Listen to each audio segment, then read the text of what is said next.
ఏనుగు ముఖాన్ని తెలిసో తెలియకో మీరు చూశారు కాబట్టి దురదృష్టం పక్కకెడుతుంది, అదృష్టం కలిసి వస్తుంది. అంతటి అనుగ్రహాన్ని ఇవ్వగలిగిన వాడు ఎవరు అంటే ఒక్క ఏనుగు ముఖంతో ఉండేటటువంటి విఘ్నేశ్వరుడి వలన మాత్రమే సంభవమవుతుంది. అందుకే శ్లోకం పూర్తి చేస్తూ కళ్యాణ రూప అన్నారు శంకరాచార్యులు వారు. కళ్యాణ రూప అంటే చూసినంత మాత్రం చేత ఎవరు శోభనములను ఇవ్వగలరో, ఎవరు శుభములను కటాక్షించగలరో అటువంటి వాణ్ణి కళ్యాణమూర్తి అని పిలుస్తారు. అంటే మనకి శుభములను ఇవ్వగలిగిన వాడు.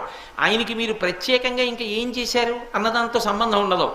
మీరొక్కసారి ఆయన వంక చూస్తే చాలు, ఆయన సమస్త అనుగ్రహములను ఇచ్చేస్తారు.